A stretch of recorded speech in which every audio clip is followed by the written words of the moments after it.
Let's go ahead and call the attention or the meeting to order. It's exactly 7 p.m. in a couple of seconds. With this, I'd like to go ahead and start the meeting out as we normally do with a prayer and a pledge of allegiance. So if you don't mind, rise and join us in prayer. Heavenly Father, as we gather today to the Planning Commission meeting, we humbly ask for your guidance and wisdom in our deliberations. Grant us discernment to see the needs of the community clearly and the foresight to make the decisions that promote responsible development while honoring the character of our county. May our discussions be respectful, thoughtful, and focused on the greater good. Help us to listen attentively to all perspectives, weigh options with fairness, and ultimately choose what is best for the future of our community. We thank you for your presence with us and ask that you bless our work today. Amen. I pledge allegiance to the flag of the United States of America and to the republic for which it stands, one nation, under God, indivisible, with liberty and justice for all.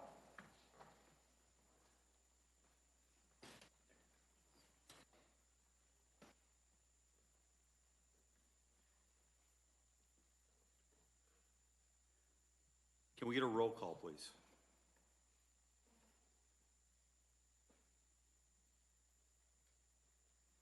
Diana Edstrom. Dan McCollin. Kyle DiNardo. Kyle DiNardo. Absent. Nicole Hunt. Present. John Gresham. Present.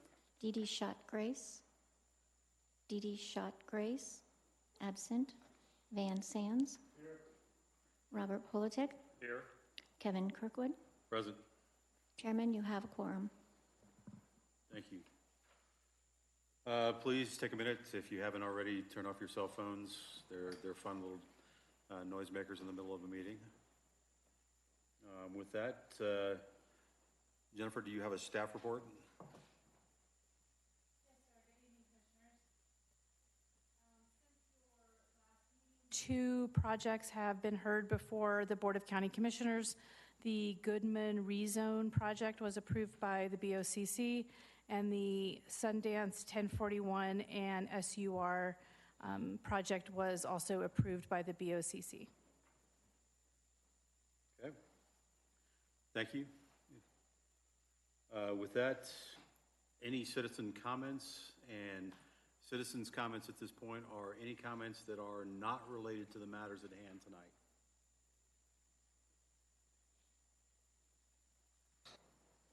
And please start name, address. All that good stuff. Yes, ma'am. My name is Carrie Giblets, 19656 Wiedemeyer Road, Chairman of the Elbert County Environmental Alliance. I'd like to start by thanking CDS and their staff for creating the Excel Power Pathway page on their website. That has been so informative and helpful. So thank you. Good job. I appreciate that. So you will be voting on Excel's application in 2 weeks. What you must also consider is the fact that these high voltage power lines are just the tip of the iceberg. If approved, Excel will open the floodgates to developing wind and solar projects throughout our county. The following information can be found on Excel's Colorado's Power Pathway website.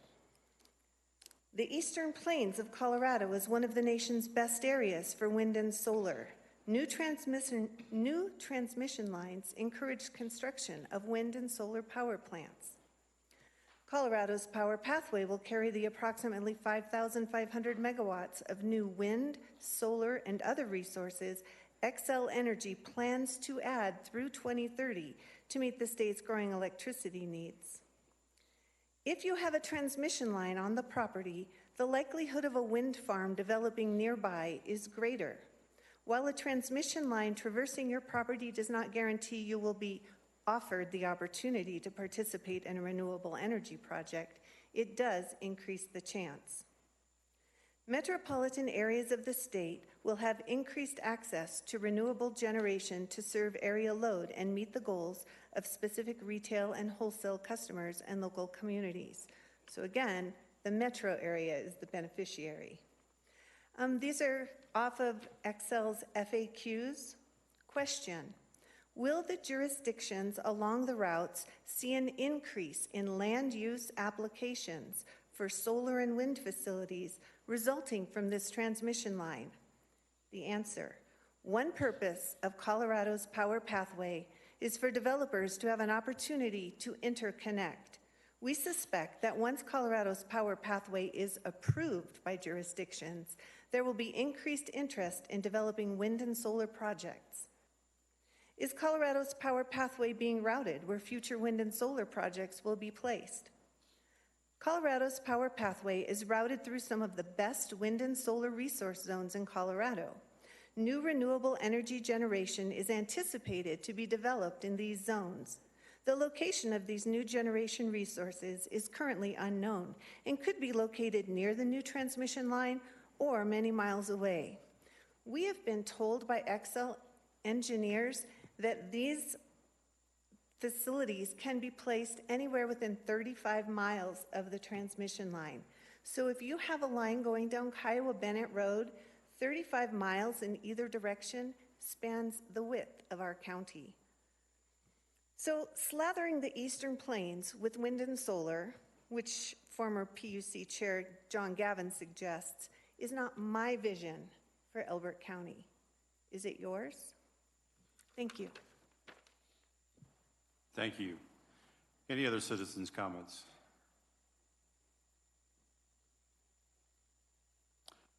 With that, we'll close citizens' comments. We do have a couple pieces of business that we do need to conduct. As it was pointed out to me, we have inadvertently changed the amount of time that each speaker has been allowed to speak from 3 minutes to 5 minutes. As part of our bylaws, those are limited to 3 minutes. So at this point, I would like to entertain a motion to extend the meeting minutes to the chairman's discretion, or no more than 5 minutes.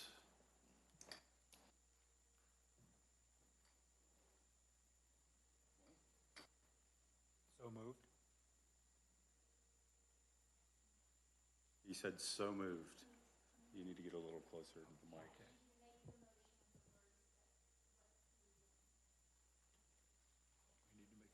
Yes. Okay, I thought you just did it. Okay.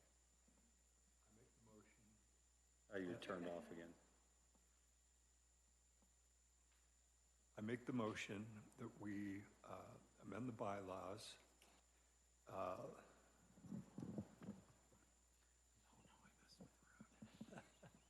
There currently allots 3 minutes for the public to speak on pertinent issues in front of the commission, to be changed to the discretion of the chairman not to exceed 5 minutes.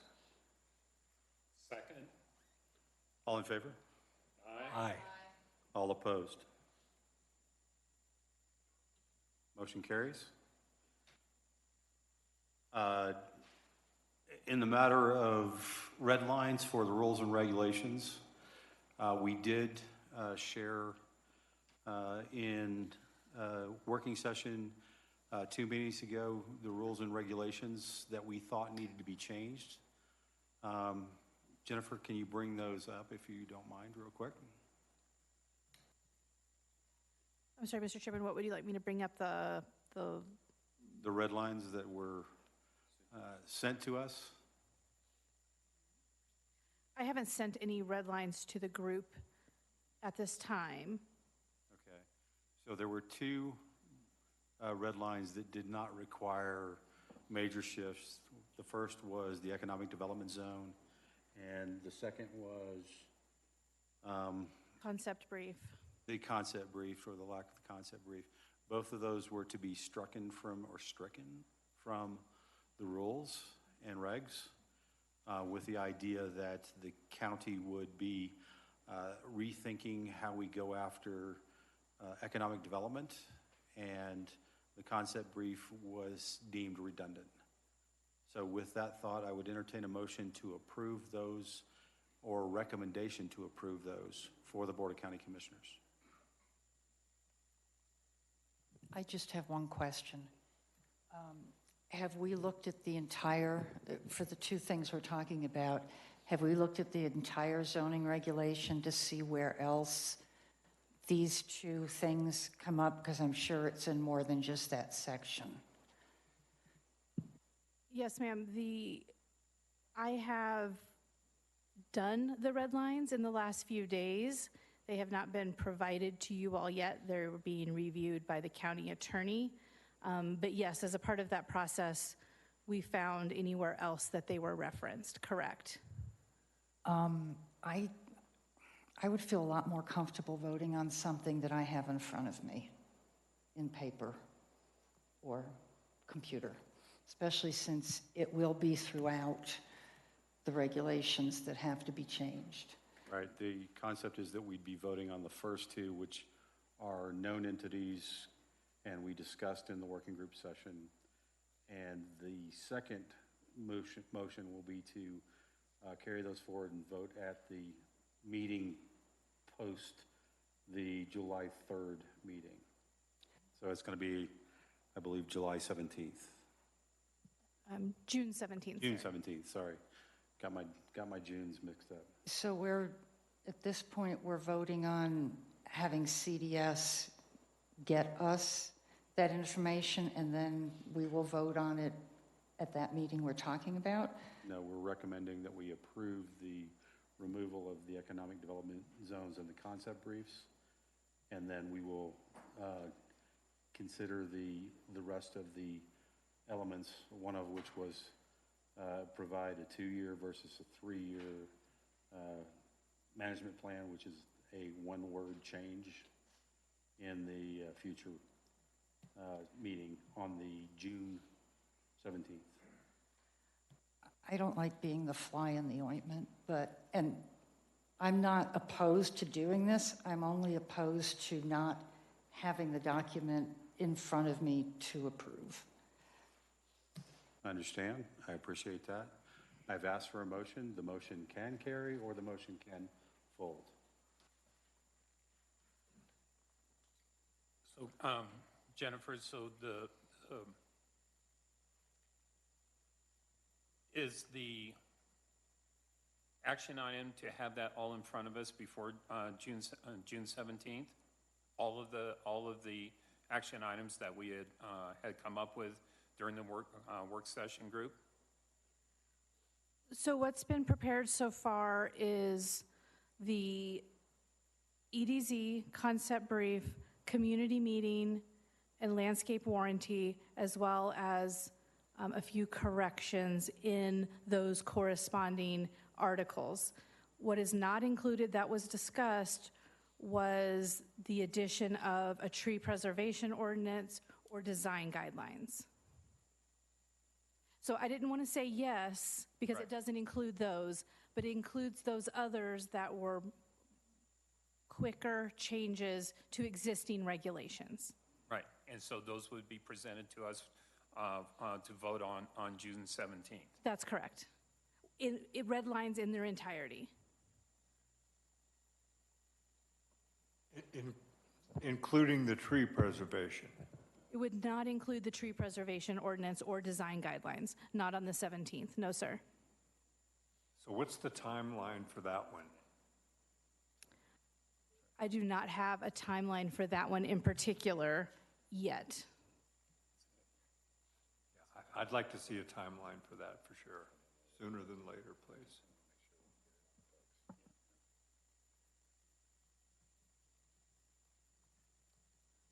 Chair, so I'm thinking, since she's stipulated that it is going to be on the books by June 17th, I think we're okay to wait until June 17th to be able to have the group assess all of the simple ones, knowing full well that the others are going to be, a little bit more long-term, but the simple ones are the ones that we were really trying to get on the books. so to speak.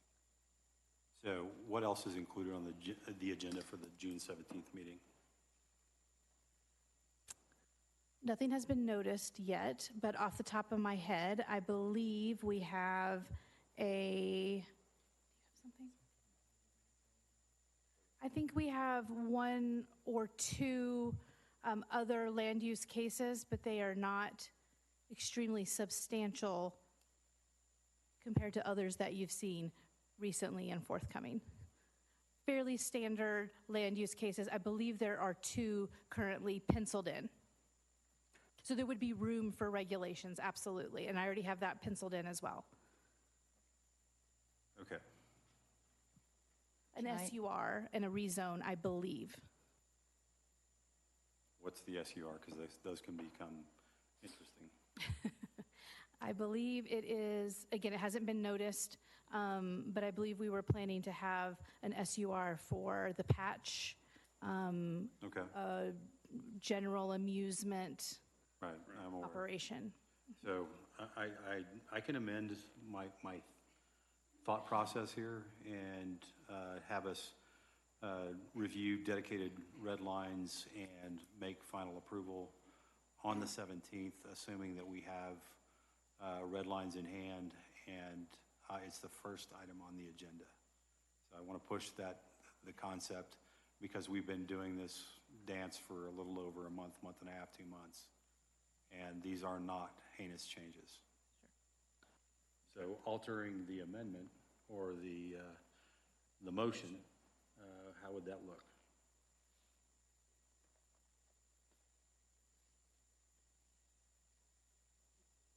Do we need Mr. Chair, I don't believe a motion would be necessary.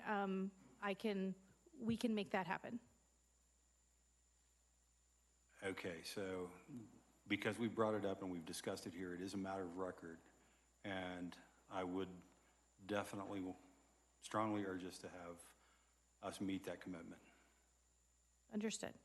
Okay, fair enough. With that, I would Could like I- to open the public hearing. Could I, and I'm so sorry, could I ask just two quick questions on this? So if the EDZ is removed, how does that impact any applications that are with CDS? Will those proceed, assuming you have any? Oh, they have them. Well, no changes would go into effect until approved by the Board of County Commissioners and recorded. An additional month after the vote. Right, no, I understand that. I guess let me rephrase it. By passing that, once the BOCC, if they pass it, what does that do to the status of any EDCs that are in the pipeline?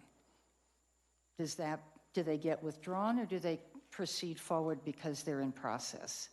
And I think this is an important point. It's a great question. I mean, I will defer to the county attorney on that exact timing and how that would work. Is the county attorney present tonight? No, sir. Then we need to make this a force of habit to get the county attorney here, because when we ask a question, we would like an answer. Absolutely. I will let him know about that request.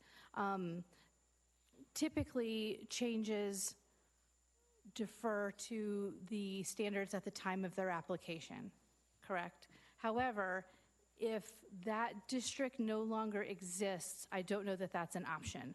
I just want to be clear, though, that I'm not the county attorney, and so I can't speak 100% legally, but it's something that we would certainly have discussed and will be clear. We can have that answer on the 17th, and certainly before it's heard before the BOCC as well, understanding that that timing would then become very close.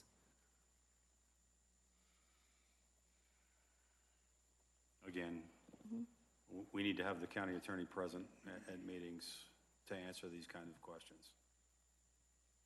So I think we are at an impasse until the meeting on the 17th. Any other questions?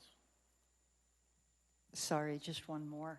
At the last BOCC meeting, there was an executive session. Jennifer, I don't know if You have, We're not allowed to speak of what happens at the Board of County Commissioners meetings. It is not our matter at hand. okay?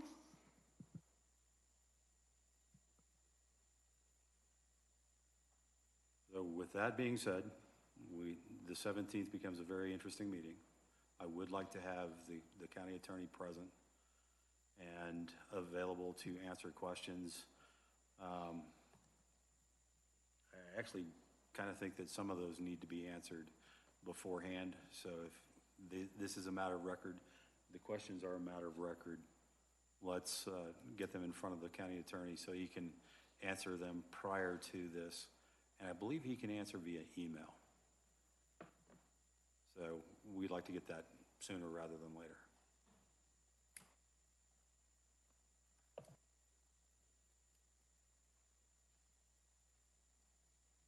You're taking notes, I see. Are Yes, we sir. ready to proceed? Absolutely. Any other questions? Thank you very much.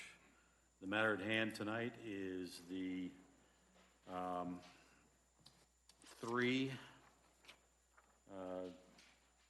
SURs, starting off with the Bijou Hills Meteorological, wow, English, not me, Meteorological Towers, Rural Met 0498 SUR 2024-10109. Easier for you to say. Mr. Klebanner, I believe you are leading the charge. Pardon me, Chair, if you could do the public hearing process? The steps of Thank the you. process. We are beginning the public hearing process. With that, Danny, please take it away. All right, thank you, Commissioner. And my name is Danny Klebanner, and I'm a land use planner here in Elbert County. I would like to present these three SURs concurrently with different sections, and I'll kind of get into the reason why. But I think based on the approval criteria being redundant, it would make sense. So with that, the presentation here is for SUR 2024-0109, SUR 2024-0114, and SUR 2024-2490. So there's three locations, and I will get into each location for these meteorological towers, also referred to as MET towers. The site size varies, and the zoning for each is agriculture. Again, the request is to approve three separate SURs for the installation of towers used for the collection of meteorological data. And each agenda item will be for the purpose of permitting a use by special review for the installation of a MET tower for the collection of wind data. Each tower will be located on a separate parcel with separate ownership. However, each application is identical in regard to the applicant, the nature of the proposed construction, and the proposed SUR restrictions. One difference is that the Hertnecke Tower is 81.3 meters, while the other two towers are 60 meters. Bijou Hills Wind LLC is the applicant. Matthew Pagan was their applicant representative. They also have two other applicant representatives here tonight. So the project timeline for this began in May of 2024 with a pre-application meeting. That was followed by a community meeting on July 23rd of 2024. The application was formally submitted February 18th of 2025. And here we are today, May 20th, for the Planning Commission meeting. And there is a Board of County Commissioners hearing scheduled for June 11th.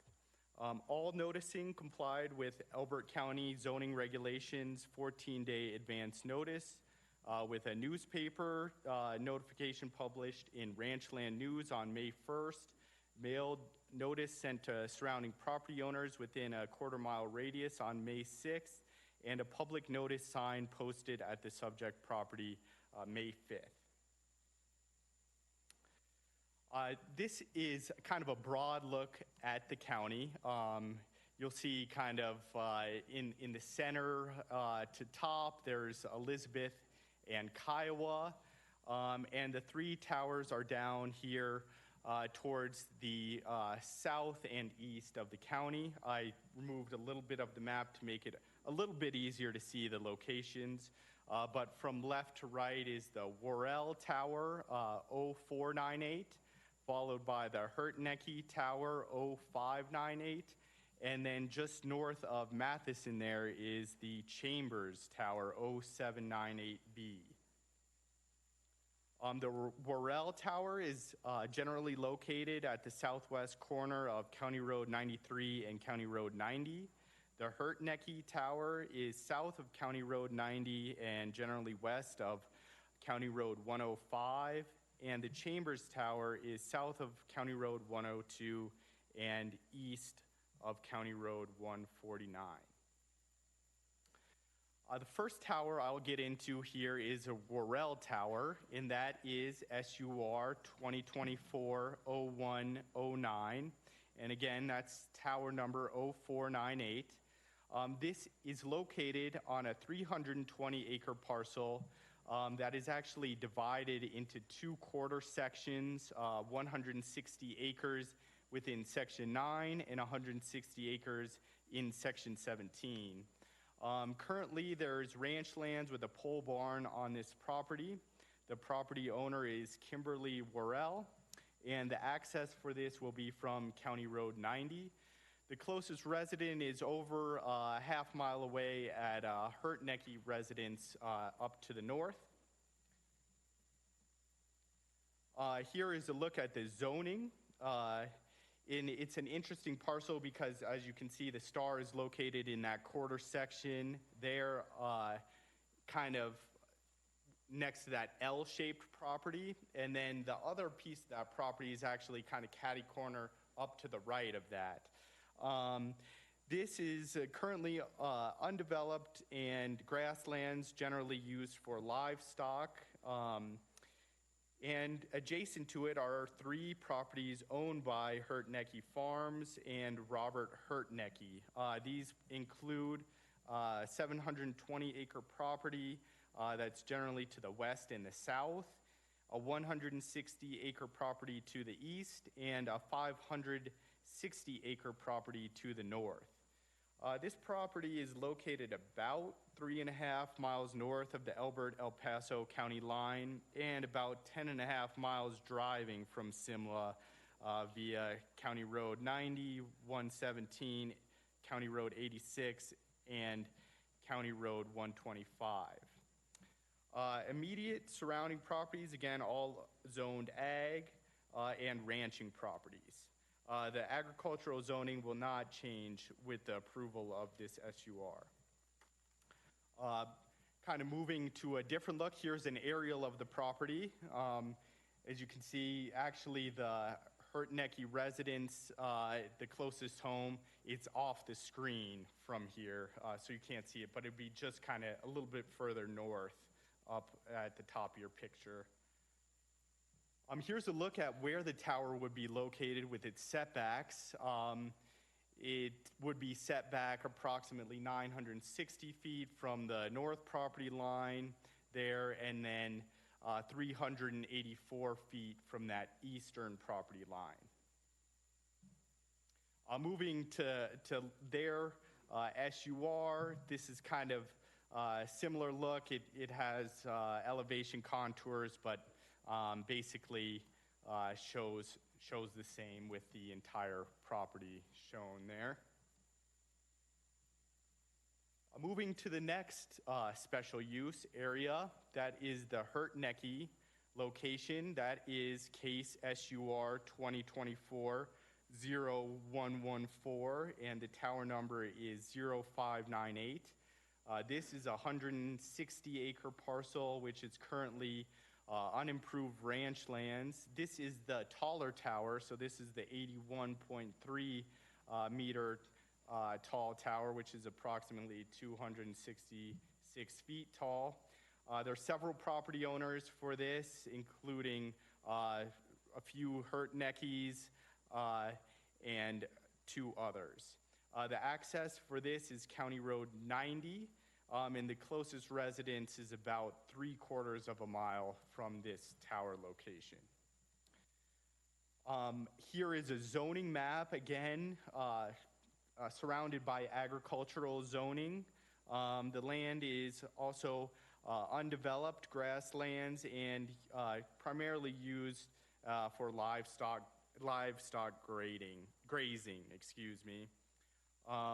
There are 5 properties adjacent to this one, including a 402-acre property to the west, 160-acre property to the north, 1,120-acre property to the south, and a 40 and 200-acre property to the east of this one. Here's a look at an aerial, and the closest residence is there to the west, about over 3/4 of a mile, about 0.8 miles there to the west of this tower location. It's located approximately 3.5 miles north of the Elbert-El Paso county line as well, and about 5 miles as a crow flies from Simla, or 8.5 miles driving. Again, immediate properties are all zoned ag, and the agricultural zoning of this property will not change with approval of this SUR. Moving into the setbacks for this tower, it's about 408 feet from that north property line and 895 feet from the eastern property line. And here's a look at the entire parcel with the proposed tower location, as well as a little detail with those setbacks and the access. Moving to the next tower location, that is the Chambers Tower, and that is case SUR 2024-2490, and the tower is referred to as 0798B. It's located on a 640-acre parcel, which is one section. It's currently unimproved ranch lands, and this will be another 60-meter tower, 197 feet. The property owners for this are Delvin Lee Chambers and Jolene Francis Chambers. The access would be from County Road 102, and the closest residence is about 3/4 of a mile. Here's a look at the zoning for this 640-acre parcel. It is zoned ag, as all the properties around it are, and it is currently undeveloped and used as grasslands for ranching, livestock grazing. There are 3 properties adjacent to this one, including a 5,561-acre property to the west, a 640-acre property to the north, and a 795-acre property to the south and east. Here's an aerial view, and the star generally locates where the tower would be. It's located about 3 miles north of Matheson via County Road 149. Immediate surrounding properties, again, all zoned ag and are ranching properties. The property's agricultural zoning would not change with the approval for this SUR.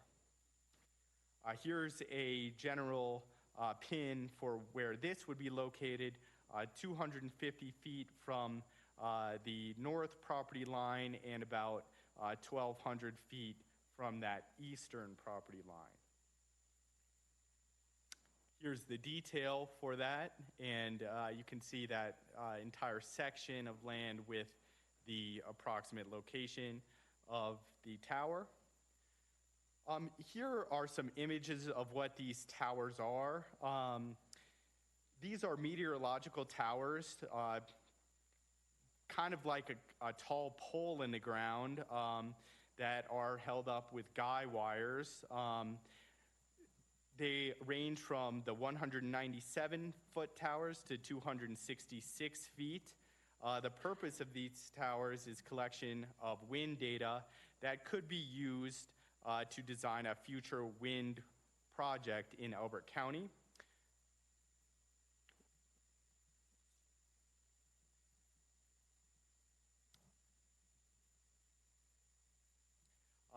Again, these towers are strictly for meteorological purposes. They will not broadcast any signals. Each tower will be mounted on a small platform and suspended with guy wires. They also will be painted with orange and white bands, and the anchor points will be protected from cattle or other livestock, pedestrians. So there's exclusionary fencing around the anchor points. There's also a small solar panel mounted on each tower for power and a data logger. So a little about these projects. For tower projects, they must be set back at least as far as the height of the tower. All these are set back more than that, quite a bit more in some cases.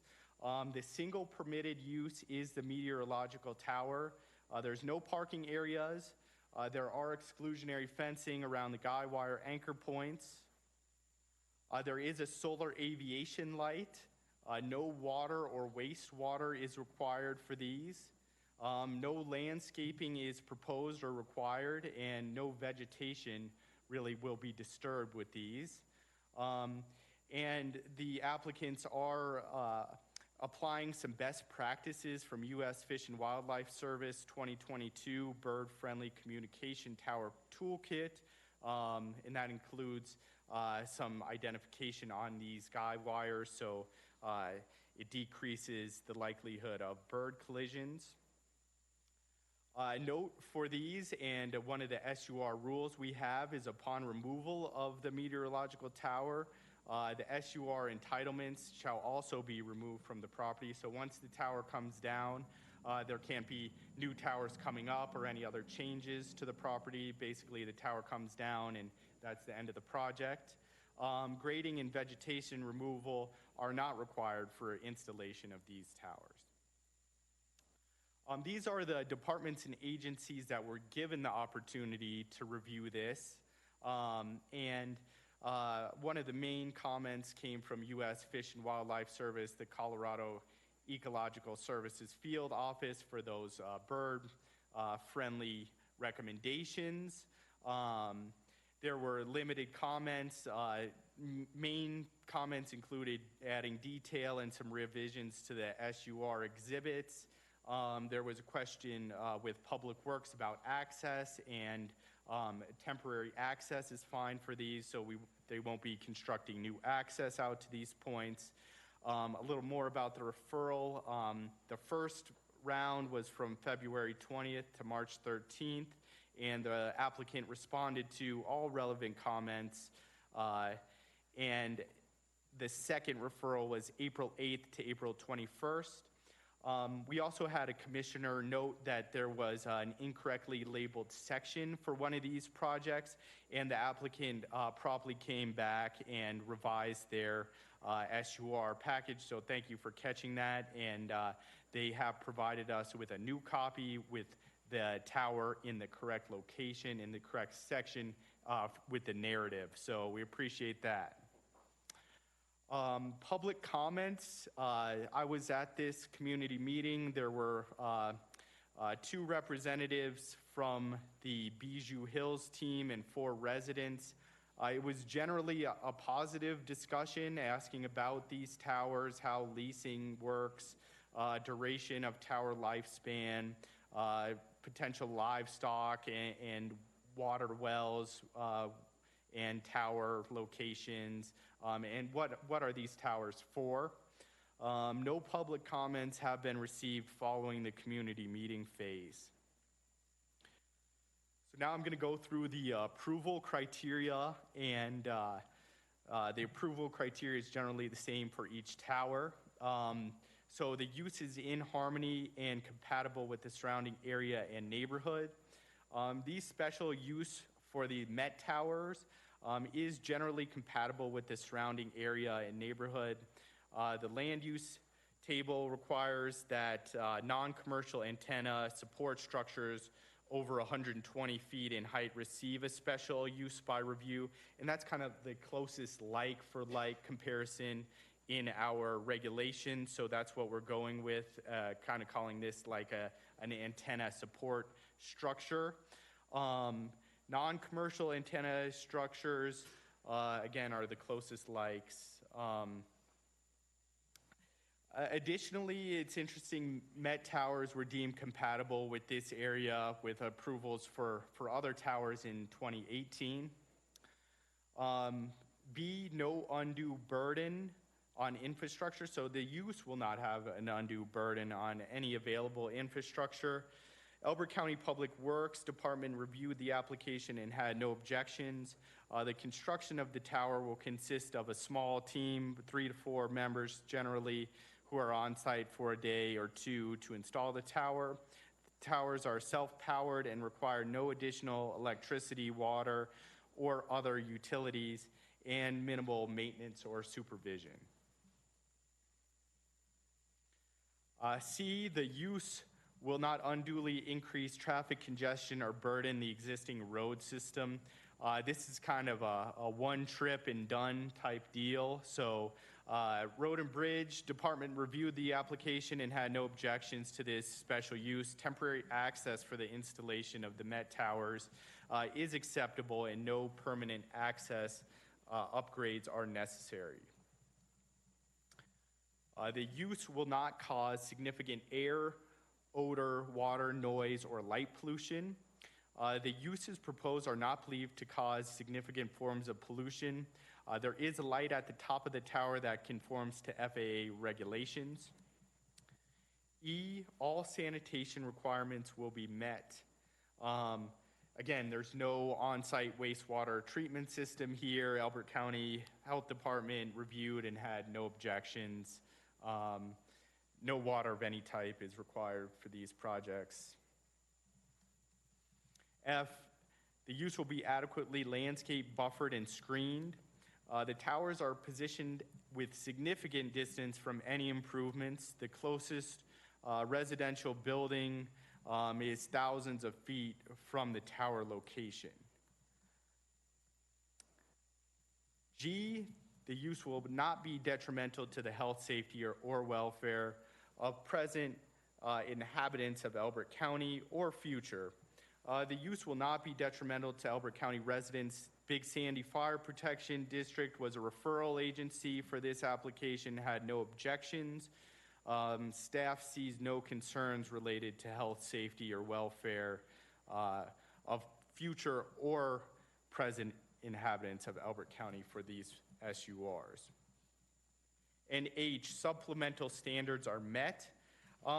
So this has a few supplemental standards, which I'll get into, and kind of based on the general standards for antenna support structures, even though it isn't quite that. It's, again, the closest comparison.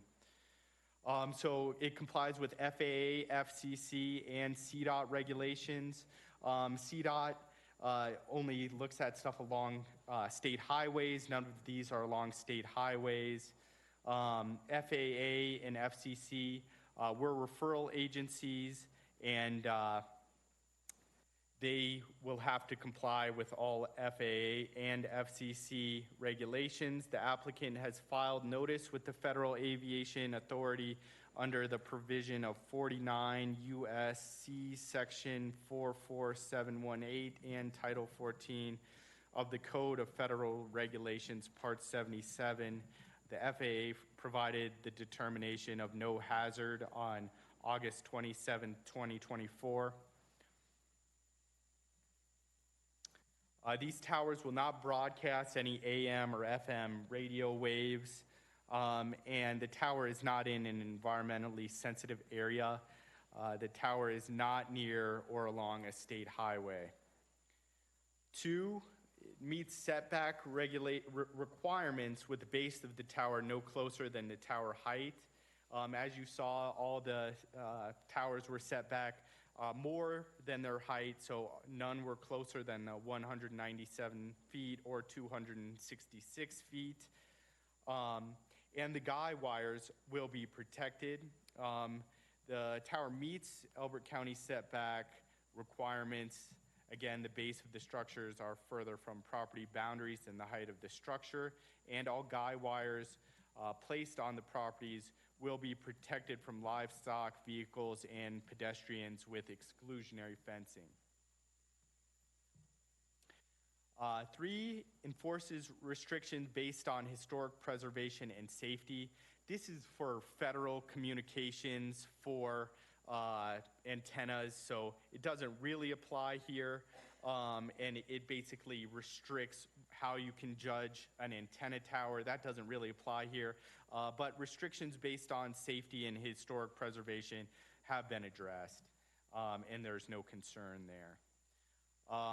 And then 4, it includes the Elbert County Communications Authority as a referral. They were contacted during the referral period and did not respond. So based on the review of approval criteria found in Elbert County Zoning Regulations, Article 3E5, and the findings in the staff report, staff recommends the Planning Commission to recommend approval with conditions for the Bijou Hills Met Tower SURs. They're pretty general conditions here. The applicant will be required to remove the public hearing signs within 14 days of a decision by the Board of County Commissioners. The SUR will not become effective until all fees are paid, conditions of approval are met, and the SUR exhibit is recorded. Recordation of all appropriate documentation is to occur within 180 days of Board of County Commissioner approval. And for the applicable Federal Aviation Administration and Federal Communications Commission regulations shall be adhered to during the life and existence of the tower. So no like broadcasting or changes to lighting and things like that to follow those federal regulations. So that wraps up the presentation for these 3 towers. We do have people from the applicant team here, and I have applicants online too for this if they're needed.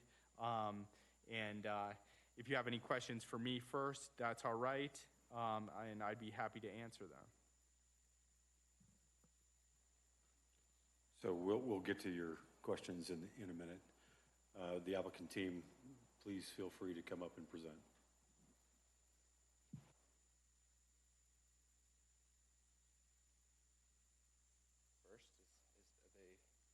They need to be admitted. Matt, you there?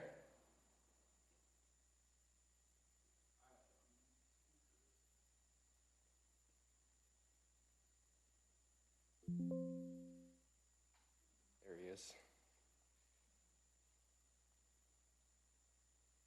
We can see you, Matt.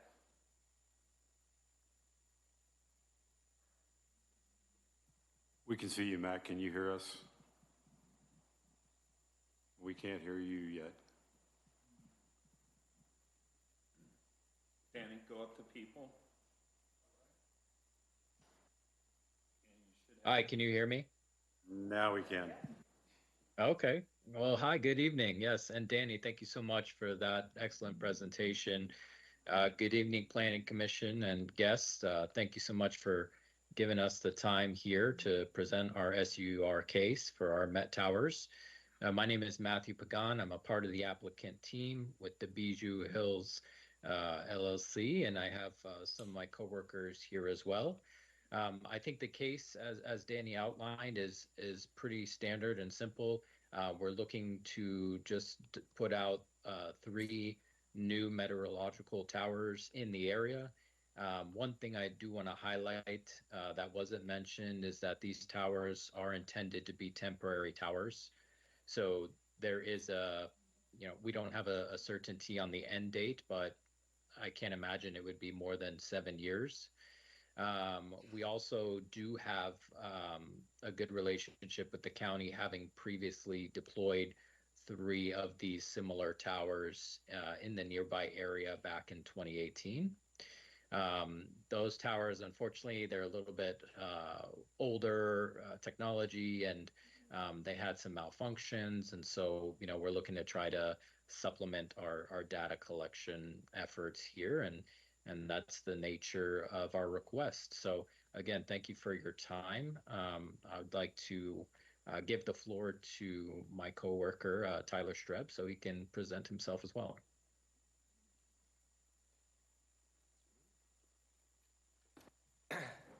Thank you, everyone. Thank you also to Danny and CDS and the commission for hearing our case today. I am Tyler Streb. I work... it is. Can you hear me? Sorry. I'll just put this down. I just wanted to thank the commission for hearing our case tonight. I'm grateful to be here and look forward to working with you more in the future, and agreed. Danny did well in presenting the case. If I have two very minor clarifications, is this the appropriate time to proceed with that? So as far as the FAA compliance for the top light specifically, FAA only requires that light to be on the 80-meter tower. The other two are under 200 feet. So any marking associated is considered voluntary, which we will include in the form of painted spherical markers, but the top light will only be proposed on the tallest of the three towers on the Hertnecke parcel. And the other was just as far as exclusionary fencing, in addition to those anchor points supporting each mast, the mast itself will also have the same exclusionary fencing, if it makes a difference. So there will be no potential contact with the structures once they're installed. Other than that, thanks a lot. Looking forward to any questions if they come. Thanks.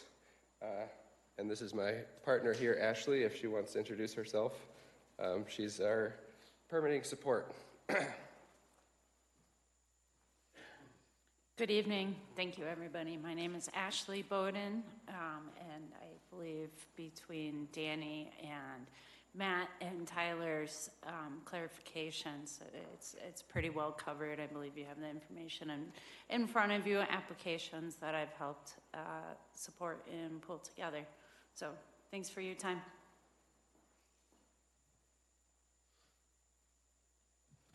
Thank you. At this time, I'd like to open the floor for public comment. And if you have signed up, please come forward and speak.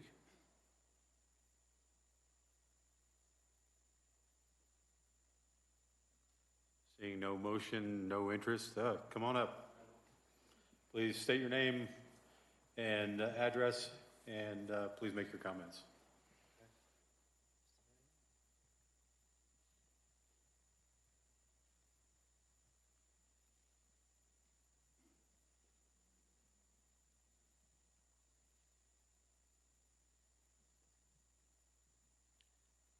My name is Chris Hertnecke, and I live at 20950 County Road 93, out of Rama address. I am the current tenant for 2 of the 3 properties for these Met Towers. I have been in contact with the landowners of those 2 properties. Neither have any concerns or issues before I came to the meeting. I'm also the owner of the closest residence to the north of the one that's a half mile away. We have no issue with this. And furthermore, Bijou Hills has responsibly and attentively dealt with the current Met Tower that's within 2 miles of our residence for the last number of years. We have no concerns or issues with their actions on that either. So we have no issues with these 3 applications. Any questions? Thank you. Anybody else like to speak?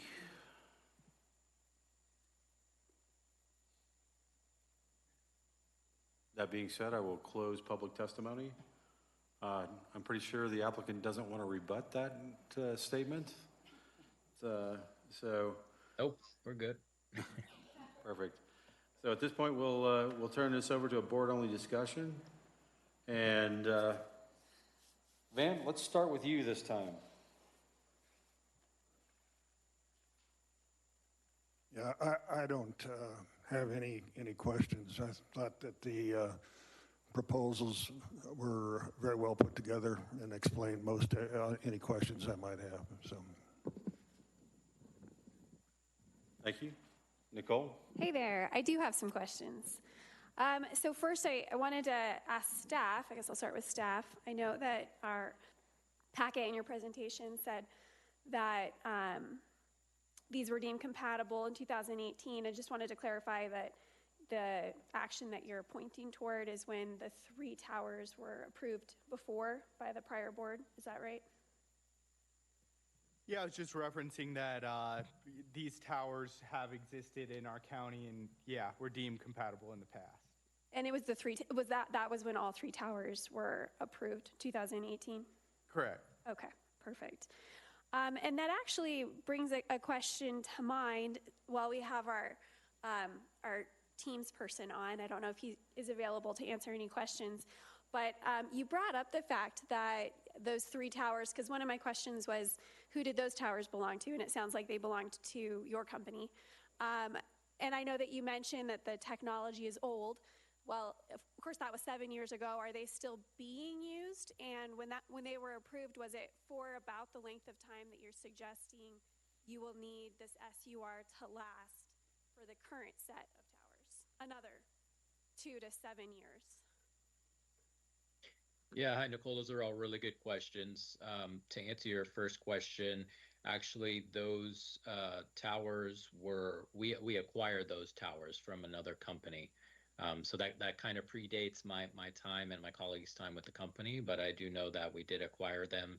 I'm not sure how good they were keeping the data and condition back then, but I suspect that could be some of the reasons why we had some data losses.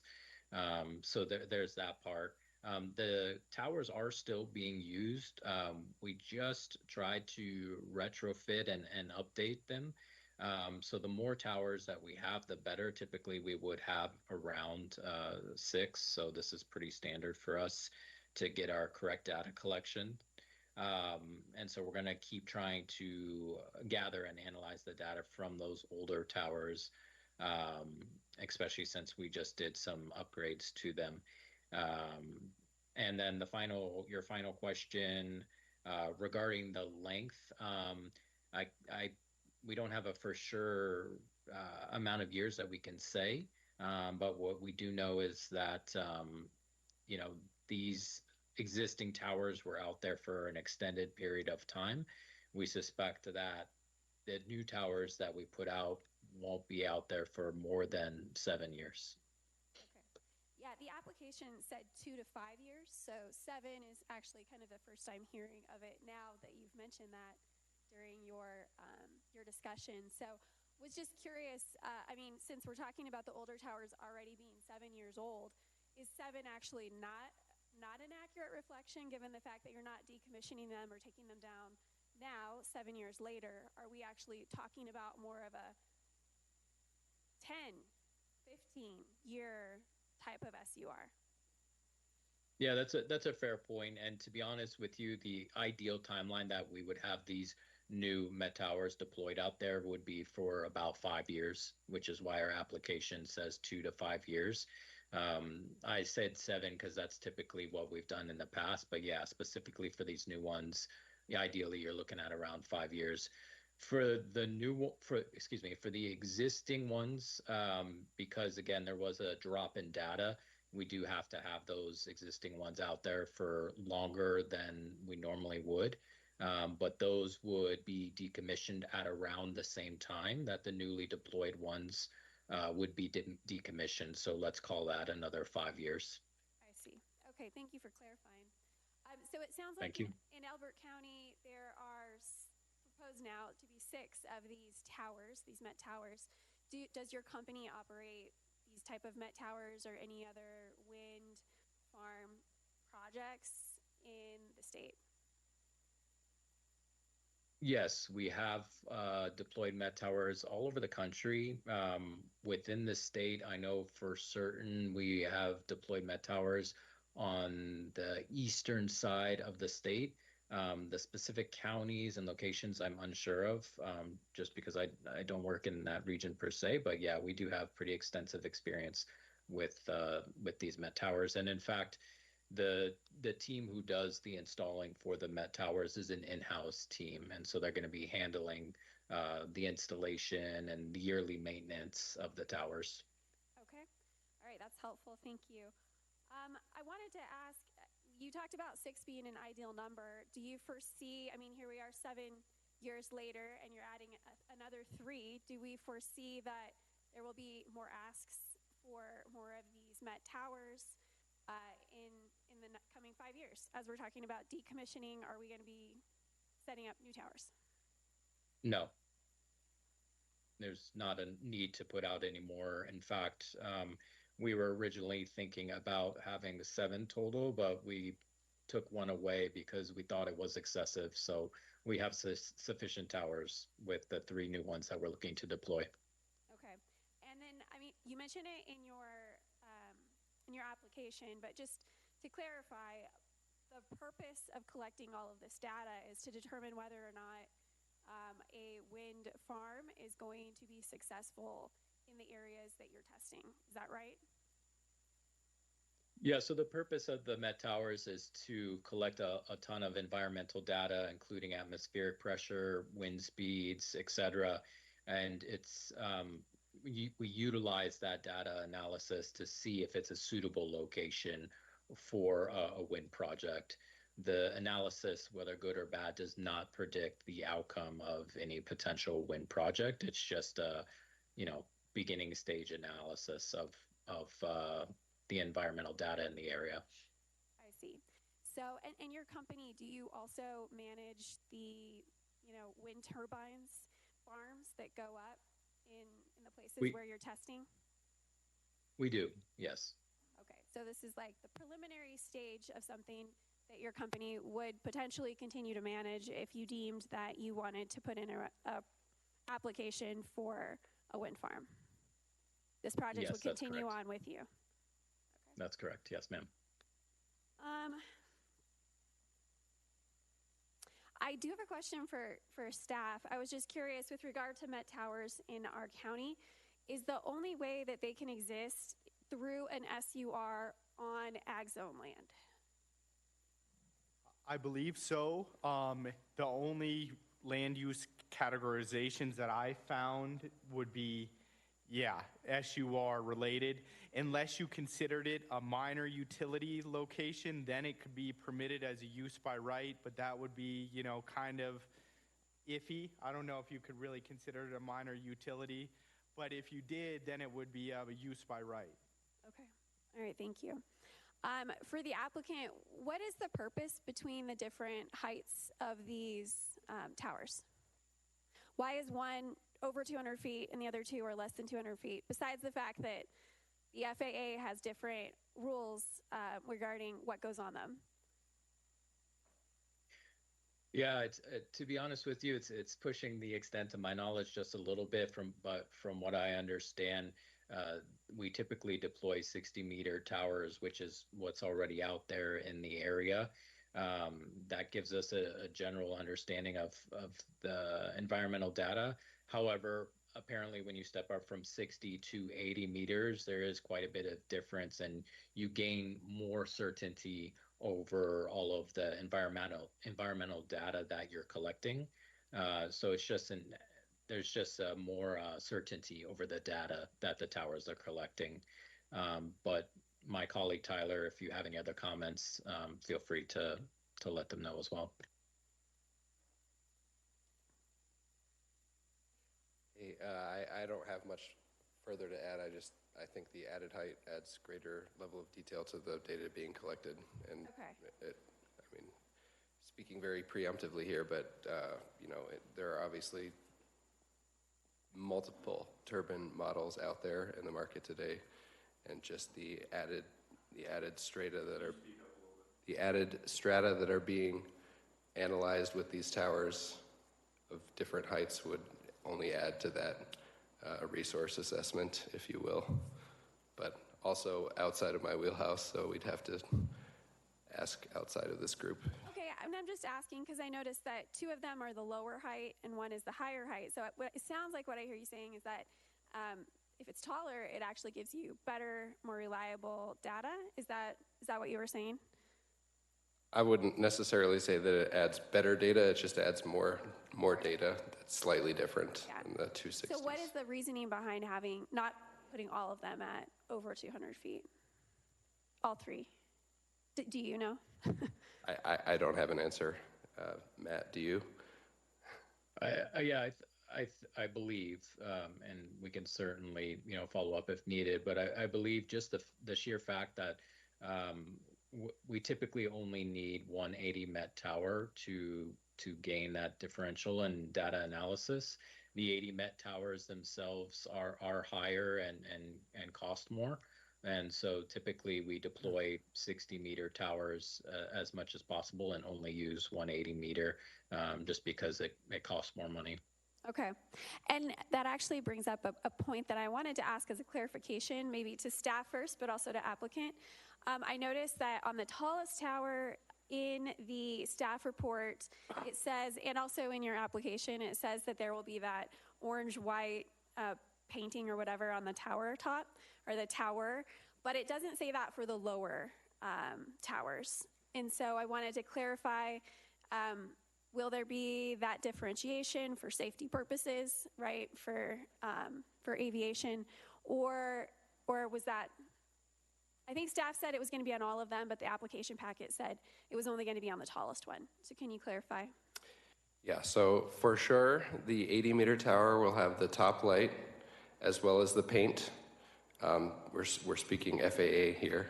The 60-meter towers, sorry, this is very awkward. The 60-meter towers, it's officially to be determined since it's voluntary, but at minimum, we will have the spherical markers on those 60-meter towers.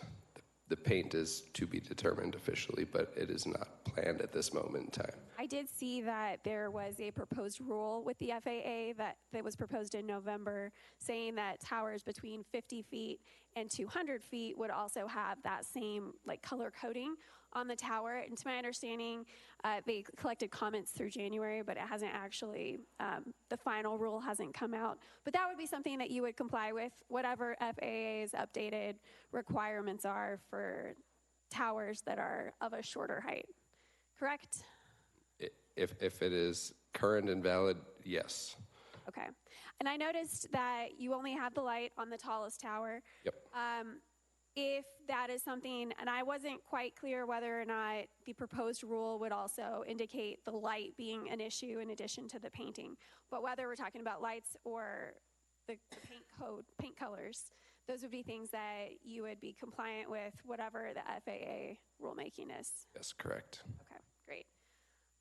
Wanted to ask, because I did look at the response from the Colorado Parks and Wildlife, and they talked about those bird collisions. And I guess I just had a clarification because when I was looking at the response from applicant about wanting to have something that was, a little bit more avian friendly, that I think the response was that this is more grassland rather than wetland. But on the application that we got from staff, they actually characterized it as small areas of seasonally wet wetlands and freshwater ponds. So I just wanted to make sure that we're taking into account here that we do have birds that there are seasonal wet rivers and freshwater ponds. And depending on how soon this tower is going up, you might actually be having some interactions with birds who are migrating through and who are coming to a wetland area, not just a grassland area. Was that just oversight, or is there understanding from the applicant that there are seasonally wetlands here and ponds? Right, so it is not an oversight. We acknowledge the existence of migratory birds. And as far as applicability, depending on when we plan to install the towers, assuming that the motion is approved, our staff, that this internal installation team, will be informed and trained to look out for birds and notify me. And if I neglected to mention this, I'm the environmental permitting manager for this project, as well as our consultant contractors for the project. So should birds be encountered, they will be speaking to me directly. I'm a wildlife biologist, that's my background.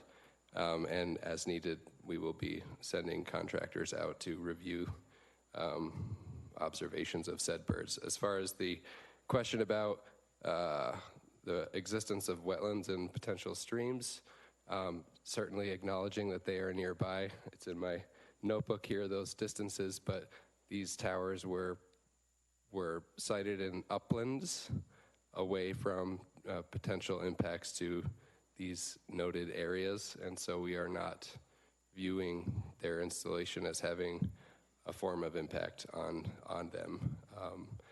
Now that's specific to foraging or potential water birds that might be visiting, but one other thing to keep in mind is, a lot of these are seasonal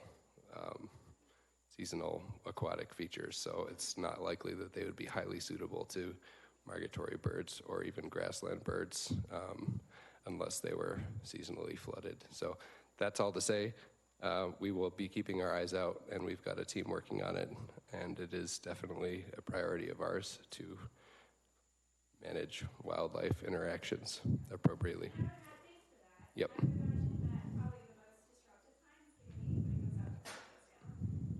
Yep. Exactly.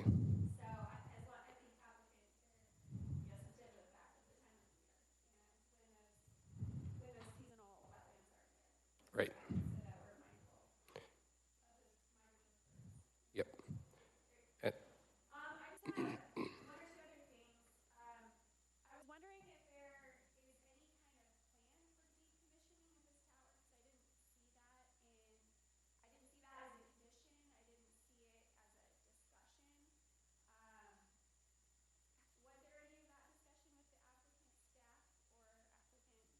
Did you have that discussion with staff? For these towers, we did not have any decommissioning discussion.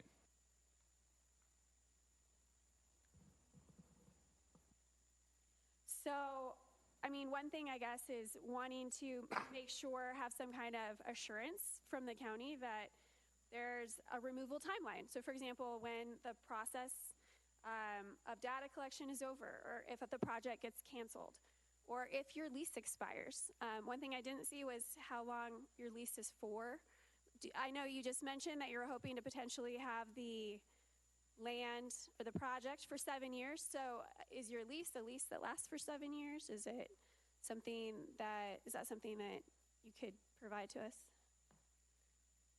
Matt, Yes, Commissioner, I think I can answer that question. I'm thinking through my head on the different leases that we have with our landowners, and I do believe that they run through. It's either I believe they run through 2030 is when the leases go through. If we had to ask for an extension, we could do that, but that's typically when the leases run through. And then I'm sorry, your mic cut out earlier. I did just want to mention also on the subject of birds that we have asked our team to include bird diverters on the guy wires as well. Great, I'm glad to hear that. So I guess for just discussion with my colleagues up here is I wonder if, so for example, if data collection ended, the lease expired, the project was canceled for some reason, I'd love to see a condition in here that gives assurance that the decommissioning will happen, let's say within 90 days of that being done. That way, we know that there's an assurance for the county that the applicant will be quick to get their stuff back in order and be able to restore the land back to its former agricultural use. The last thing I'll mention is that I wonder if we would be interested in considering some type of a time limit to the SUR. I know that our zoning regulations say that the project must be started within a year in order to not have to request an extended deadline from the county. So given the fact that, let's say within the year, this project gets going, are we looking at, do we want this to potentially be like the other project up to 14 years? Or would we want to consider, some type of a shorter SUR that potentially could be extended if the project warranted extension and we talked to the applicant about it? But I just, that's something that I think maybe the other commissioners should consider is, are we interested in having some type of a timeline or a deadline for this SUR? That's all I have. Thank you for your time. Dan? Thanks. I'd like a little clarification on one of Nicole's questions. So are you currently operating wind turbines in eastern Colorado? No, we are not currently operating wind turbines in eastern Colorado. But you are. We've had experience in the past with met towers like these in eastern Colorado. I mean, are you primarily a data provider or a wind farm energy producer? We are an energy company that covers many different types of technologies. One other question regarding the fencing around the towers. There was a reference that the fencing, would be keeping cattle, out of harm's way, so to speak. Is the fencing in conformance with the Department of Wildlife relative to like deer and antelope? So, thank you. Great question. The strict purpose of this is to keep creatures out. It is effectively cattle panel fencing, maybe 4 feet tall, that will be secured to T-posts in a perimeter around each. So I can't speak to whether or not it is necessarily compliant with Colorado Parks and Wildlife or U.S. Fish and Wildlife, but it is the standard fencing you will see across agricultural applications, and it will be very tight around each anchor point and the mast. So it's, in my opinion, very unlikely that there would be an entrapment risk, if you will, for large game, for example. What, say it again? Oh, I can answer that. Oh, yeah. Please, Ashley. Hi, Ashley Bowden again. So in my experience, I'm sorry that I don't have the direct citation from you all, but from the Colorado Parks and Wildlife Designing Wildlife-Friendly Fences guidance, to paraphrase, what they want to avoid is fencing over 6 feet and fencing with barbed wire on top. Those are some of the main concerns for CPW, which are not elements of this fencing. It is a shorter stature. So if that helps. Thank you. And one more addition to that, if I may. We've got a lot of pronghorn out here. Obviously, pronghorn, if you weren't aware, are very fast. They're not great jumpers, and when encountering a fence, they will tend to go under the fence where possible as opposed to over it, which would be a non-issue in this particular case. So maybe 6 to 8 inch openings in this panel fencing. So pronghorn, we're all concerned about that here, but it would not be an applicable issue in this case for pronghorn. Any other questions, Dan? Thank you. Robert? Good evening.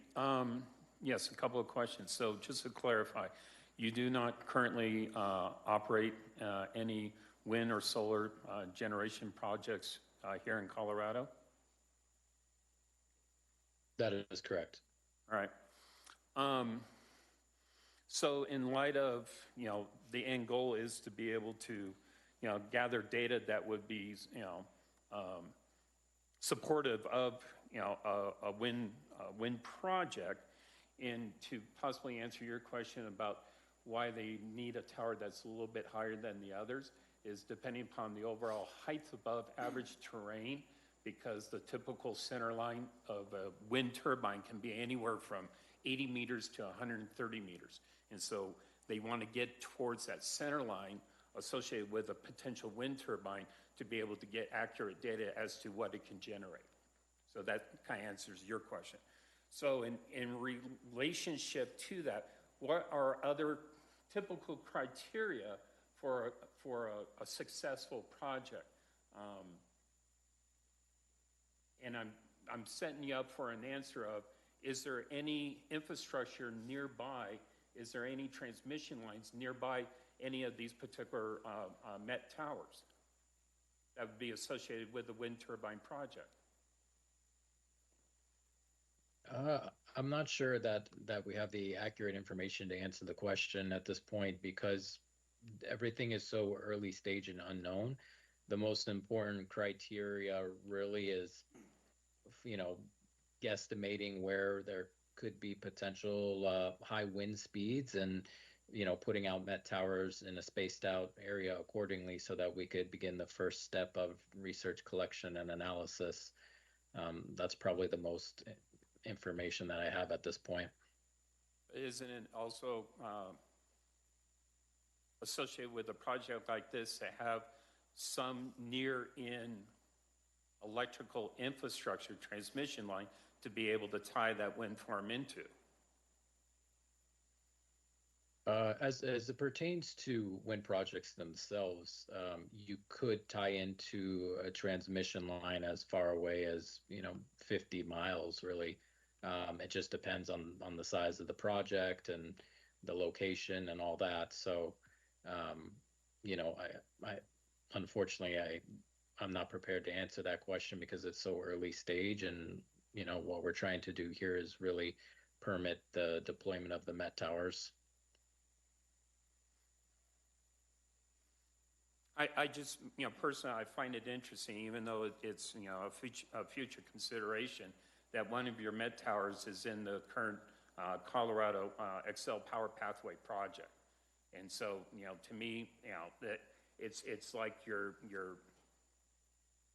hedging your bet and putting a tower there in hopes that, you know, that particular project goes through, which would give you, you know, a opportune ability to be able to tie in to that particular project.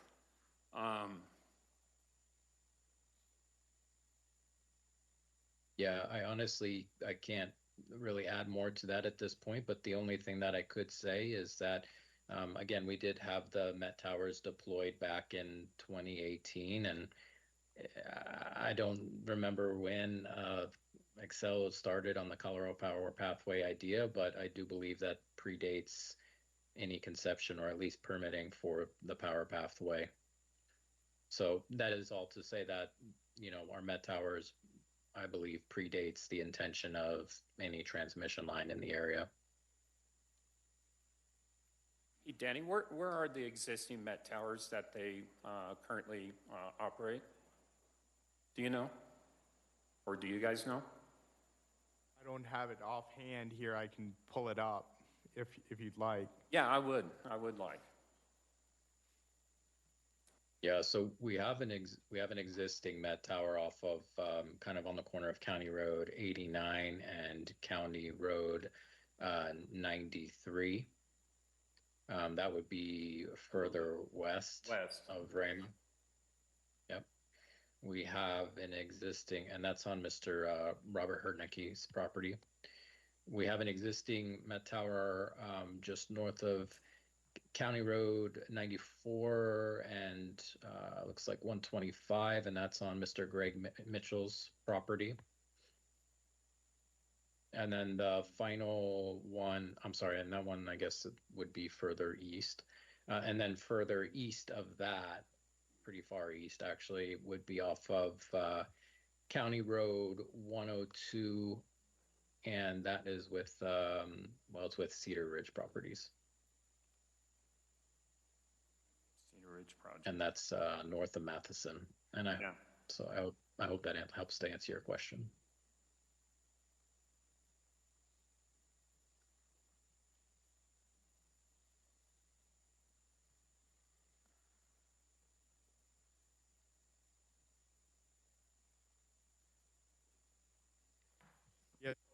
So the locations near the intersection of CR 93 and CR 82, near the intersection of CR 129 and CR 94, and then in Cedar Ridge along CR 102, and that one's further out. Yeah. You gonna show that on the map? I'm trying. This puck is giving me issues right now. No, I can eyeball those. I was actually hoping to see that line, to see kind of what the path is gonna be for the solar or the wind project coming behind this at some levels. Yeah. You know, notional view at this point, but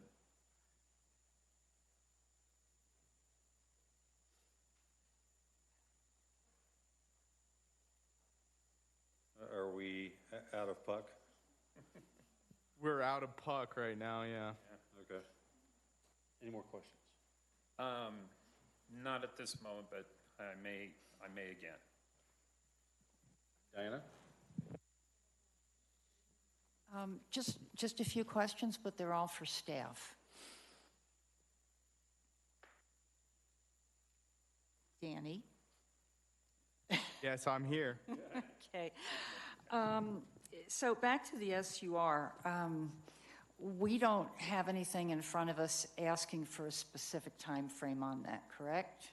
There's no specific time frame limit. Okay. And looking at the SUR standards in the zoning regulations, we do, from at least what I see, we do have a process for SURs that they are subject to annual review, which would be something, as I can tell from CDS, and stop me if I'm wrong, that they do run with the land. So I'm not quite sure when you spoke about it would be, I don't think we used the word decommission, but it will keep going as far as I understand the SUR zoning regulations. There's no end date on that, but CDS would be most likely reviewing this on an annual basis. And that, let's see, it talks about duration of validity in here. The commencement of the SUR must occur within that first year. And let's see, hang on, because we were talking about this, and I think we've got it all documented, that if the permit has been changed in some way or discontinued, that CDS would request a public hearing with the Planning Commission and the BOCC to verify the validity of the permit. So just some of the questions that we had, I think those are covered, at least looking at the existing zoning regulations that we have. A couple of other things. The sign pictures and affidavits, I didn't see those in the packets. Do we have those? Yeah, so the applicant provided all those to us. That was another one of the issue with the 7 days. So they provided all the sign affidavits and pictures, and I have all those. Okay, and those will be in the packet for the BOCC to see? That's correct. Okay. Let's see. Oh, the last thing was on, and I'm probably going to butcher the name, the Whirl, the first one, the W, thank you. I did not see a deed in there. I saw a lot of deeds, and there was some really great historical deeds in there, but I did not see a current deed with the current owner's name on it. But I did see it in the other two packets. There were like a bazillion pages of deeds, and it seemed to be everyone but the current one.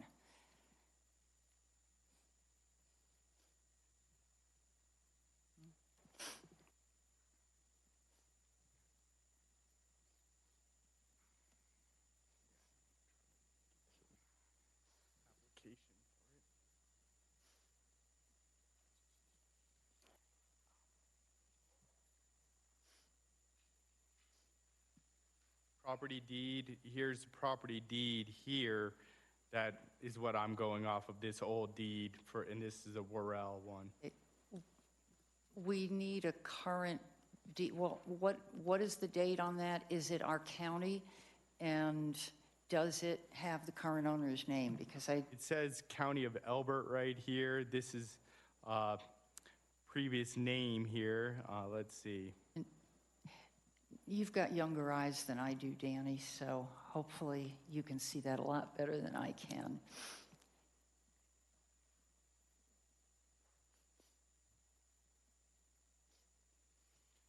And I'm just, out of my own curiosity, wondering, why did you throw the kitchen sink of deeds at this?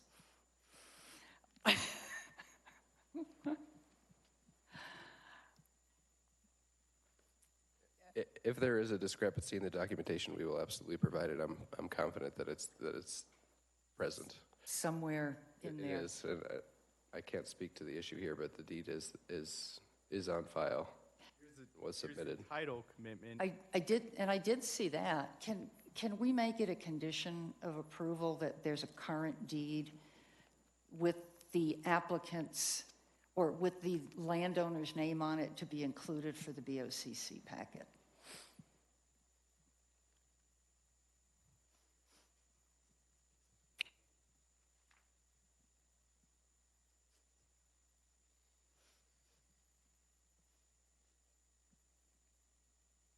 Any other questions we can make about it? Oh, no, I'm good. Thank you.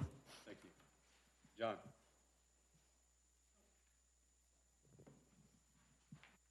No, I have no questions. I think they've done a good job of following the county rules.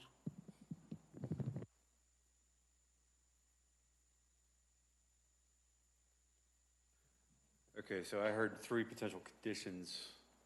I don't know whether we've categorized all of those.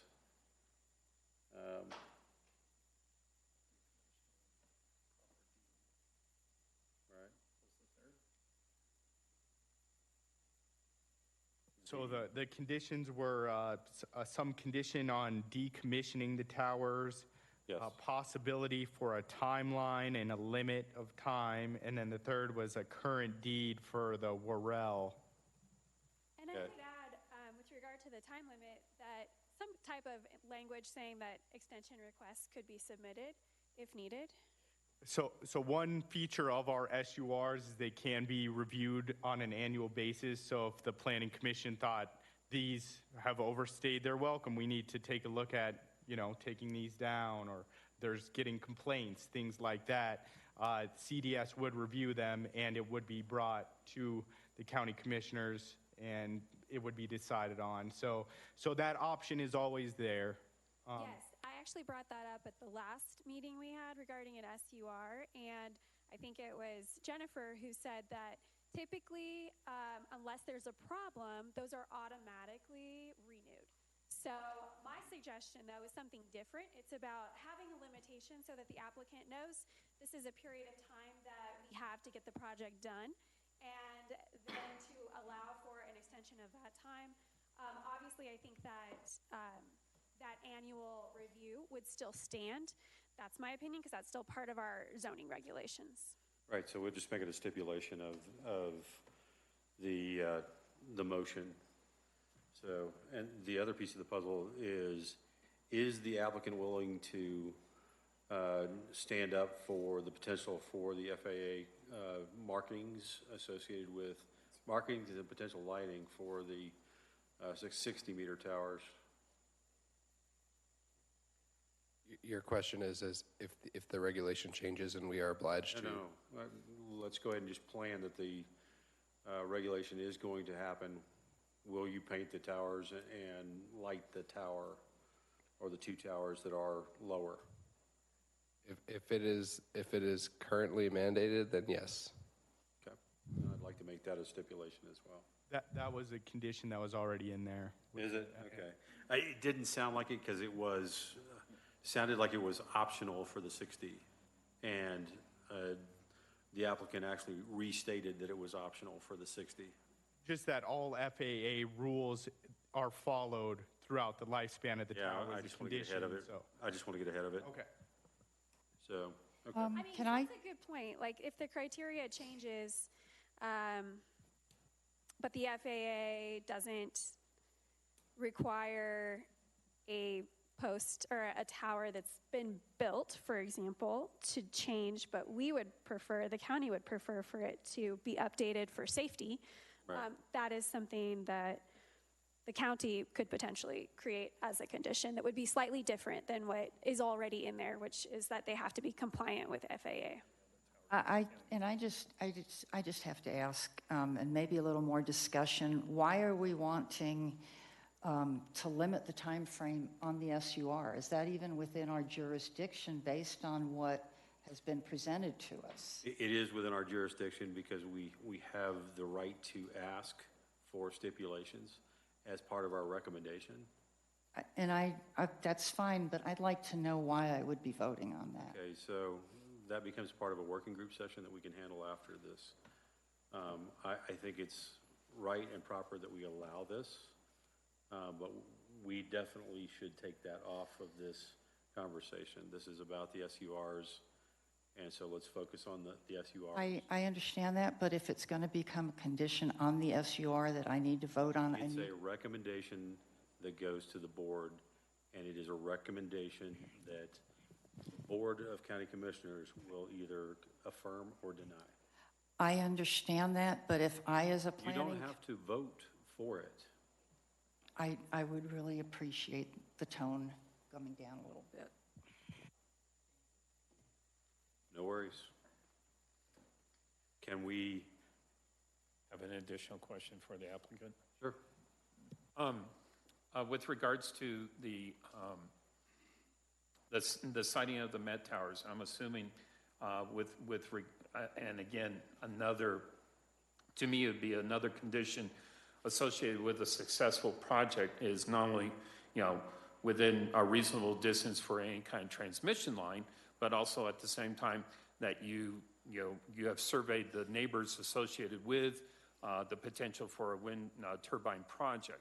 Is that also the case? You've already surveyed the area, landowners and so on, to see if they're interested in having a wind turbine farm out in their, neighborhood? Can you speak to that one, Matt? Yeah, definitely. Yeah, we have done that surveying that you're speaking of, and spoken to landowners, et cetera. But again, this is all very preliminary. So, unfortunately, the first step in understanding, the area is really the resource itself. And so that's the Met Towers and what we're really focused on here. Okay, thank you. Sure.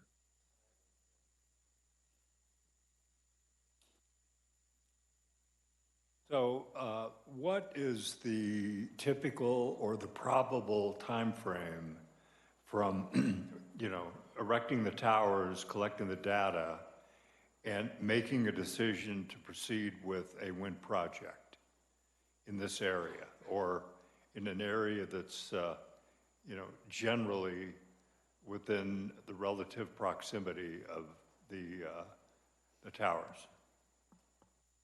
Yeah, that's a good question. It's also a very tough question because they range completely. I mean, these are very difficult projects to do. These are expensive projects.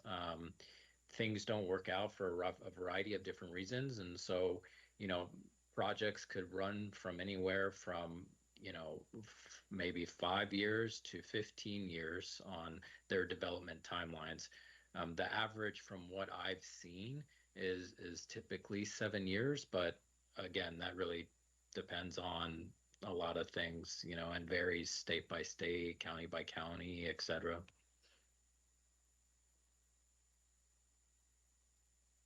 Thank you.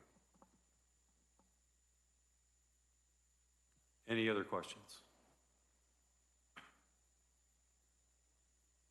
I think if I may just add to the stipulation, I don't want to comment on whether or not that's appropriate to do here, but what I would ask is, just a little bit of fairness on if there was a stipulation on timeline for decommissioning, what that timeline would look like. I think we've done a lot of work and a lot of good work to get us to this point, to have a good and meaningful conversation. And so if there is any stipulation on timeline for decommissioning, I hope that it would be something, that's fair. Matt, just to follow on with a question to that, what does a typical decommissioning timeline look like for these kind of Met towers? Yeah, the decommissioning is typically the same as it is for installs. So for meter towers, that's really a day's worth of work, and for the 80 meter, it's a little bit more. So about 2 days. Decommissioning would be the same amount of time. So if we were to recommend the stipulation of 90 days, which I think was what was bandied about, post the end of lease, that would be something that was acceptable and fair in your eyes?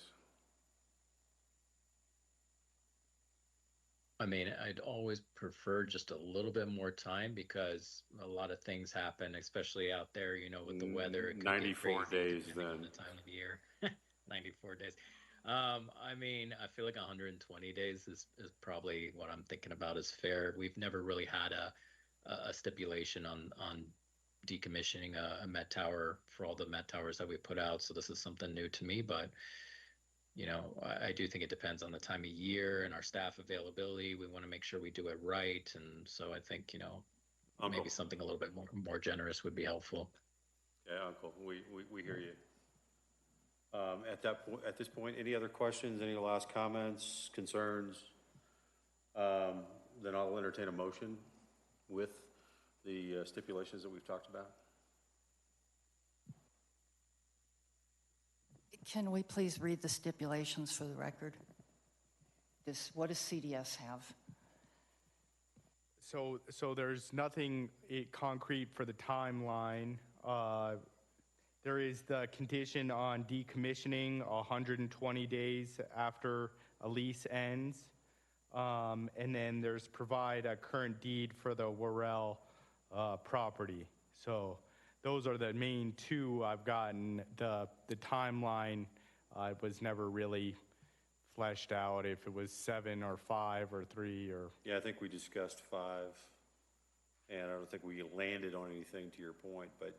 We didn't, and I wonder if we necessarily need to, upon just recommending that there be a timeline with a deadline to the commissioners, that's something that they also could decide, but we could still recommend since it doesn't exist. I wanted to add that with regard to the decommissioning, besides the lease ending, I think I also mentioned that the conclusion of the data collection or potentially a project cancellation. If either 3 of those things were to happen, that we would have a decommissioning clock start to tick. Fair enough. On the readback, that sound reasonable. Okay. I'll entertain a motion. And I gave you recommended motions there. If you'd like to read for each tower to make your recommendation or not, whatever you'd like to do. I think at this point, we're counting them as a single unit. So we can go ahead and group them together by 0498, 0598, and 079B, if that makes sense. Sure. Yes, that'll work. We notice that each one are different, and we haven't gone through a vote yet. So with that, again, entertain a motion with the 3 extra stipulations or recommendations.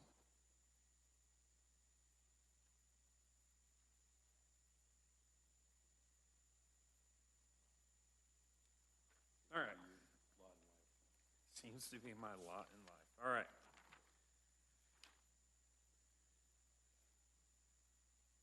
I'd like to make a motion that we approve the following SURs, SUR 2024-0109. Recommend approval. Thank you, Van. We recommend approval for SUR 2024-0109.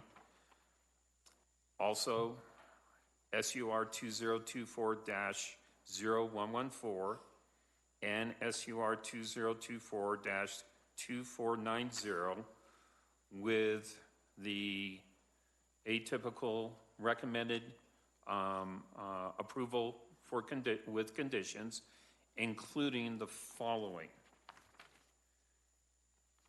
That upon the completion of the project or the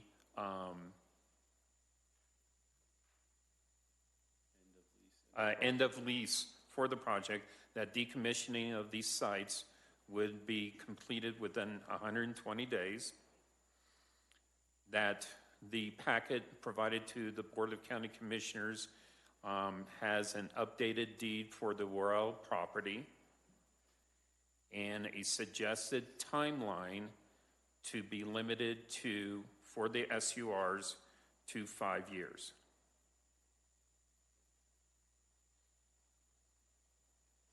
Second?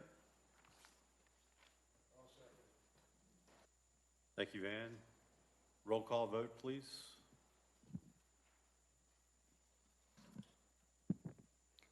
Diana Edstrom, No, and I'll be happy to give an explanation if you want to wait till after everybody votes. No, go ahead. Go ahead. I would be very happy to vote for this application. I'm not happy to vote for it with a time frame on a business as to how they're doing their business. I don't see any reason for that, and it doesn't make sense to me. So, other than that, I would vote yes on this. Dan McCullen, Aye. Nicole Hunt, Aye. John Gresham, Aye. Van Sands, Go ahead and vote. Yay, aye. Robert Politic, Aye. Kevin Kirkwood, I know this is going to tie into the future conversations we have around power in the county. I'll vote aye on this with the idea that this is going to become more interesting in a short amount of time. Chairman, you have 6 ayes and 1 nay. Thank you. I believe we have one other item on the agenda, and I would like to do a 13-minute, thank you. We'll close the hearing on the SURs, but I would like to do a 13-minute break and then come back and hear the fourth item.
So this involves 3 properties just at the south end of Kiowa here. The parcel numbers are listed above.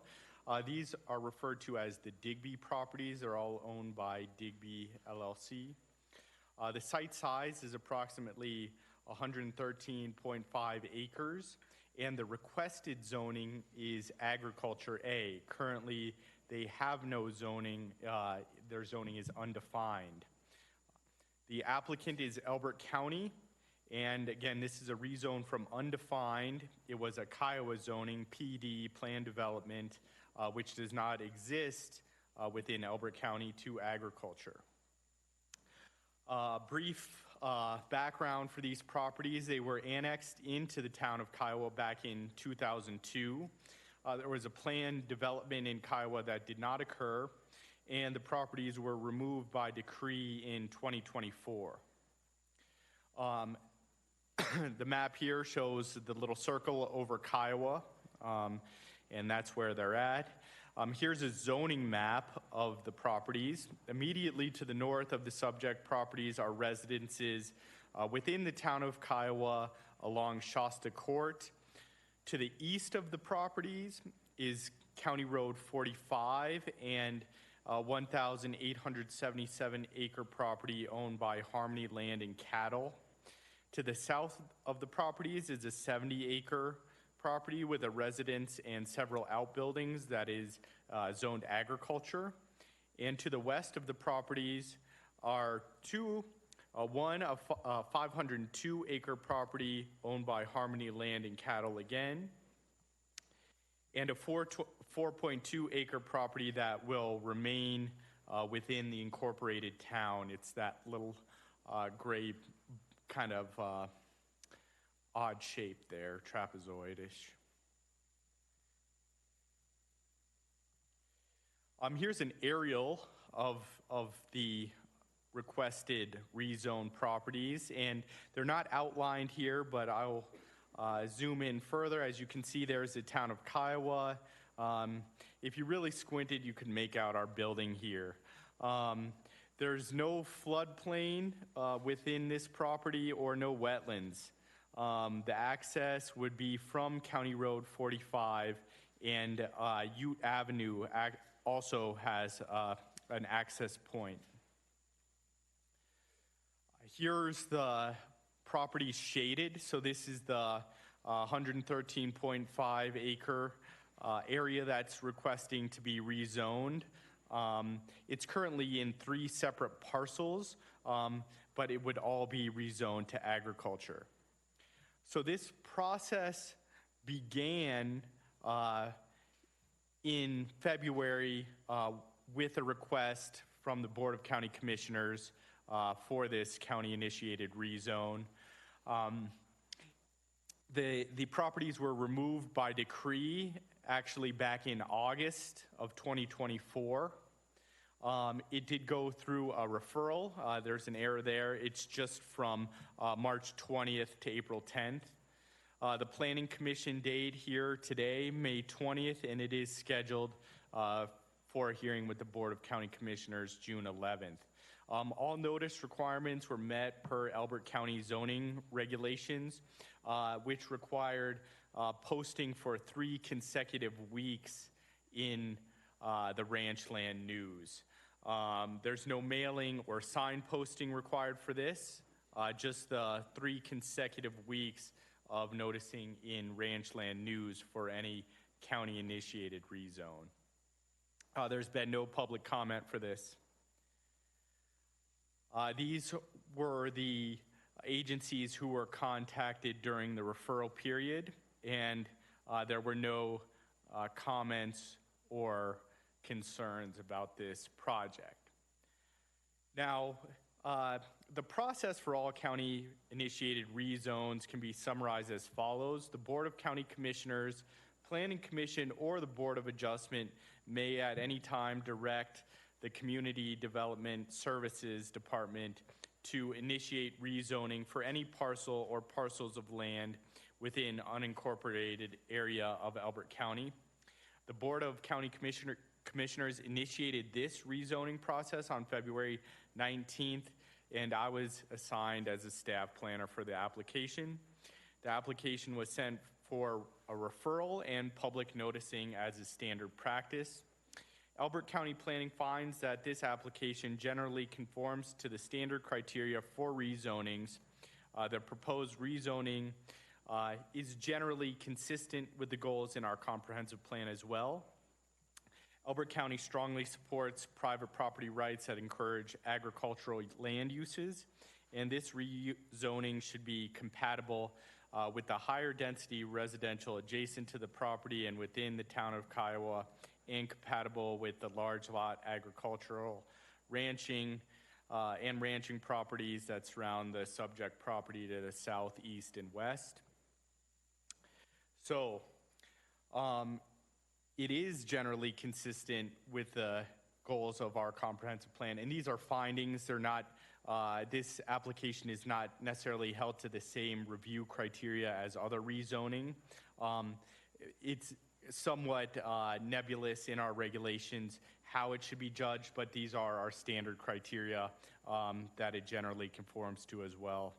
The proposed rezoning is generally compatible with surrounding land uses, and it will not adversely affect any provision of public services or impact negatively the surrounding properties. The rezoning will not adversely impact the environment. The rezoning to agriculture will not create unreasonable traffic congestion. No additional lots are being proposed.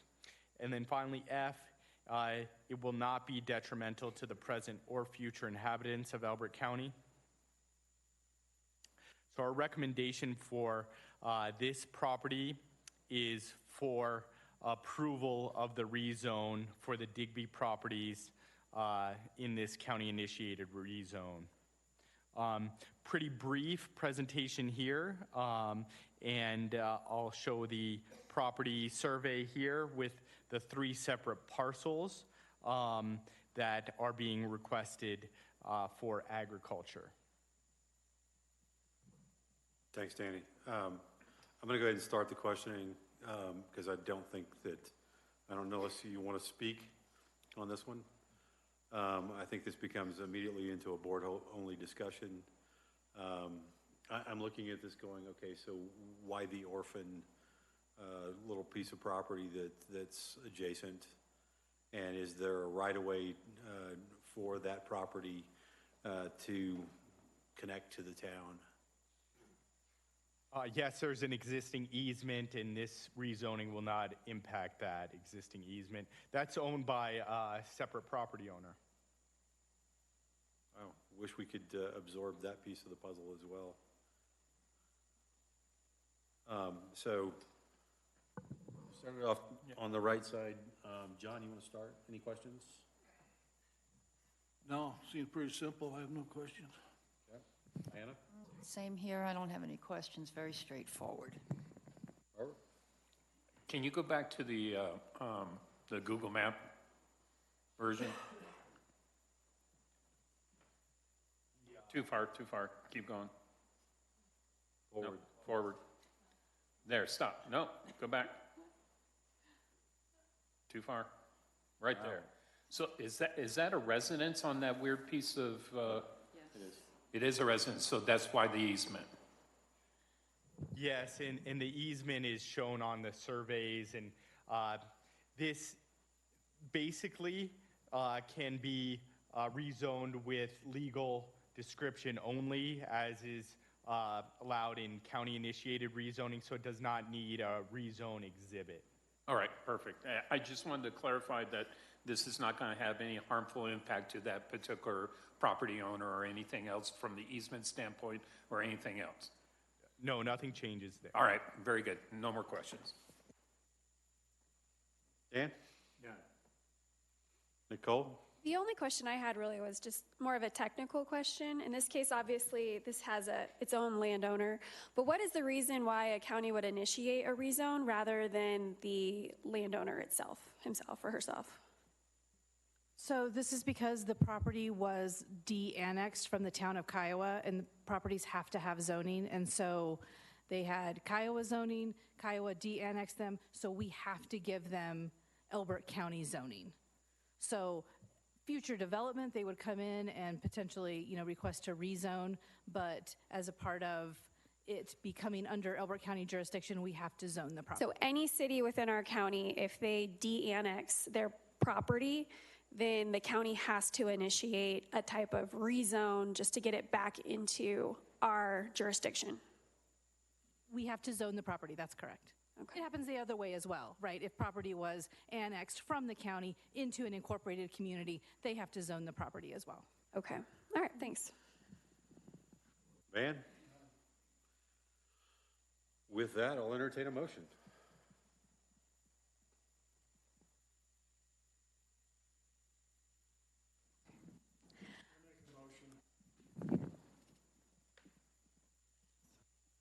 Make a motion that, I move that the Planning Commission recommend to the Board of County Commissioners approving case RZ 2025901. Second. All in favor? Aye. Any opposed? Motion carries unanimously. I'll entertain another motion. Motion to adjourn. Second? Second. Motion to adjourn. Second, Dan. All in favor? Aye. Good night. Thank you.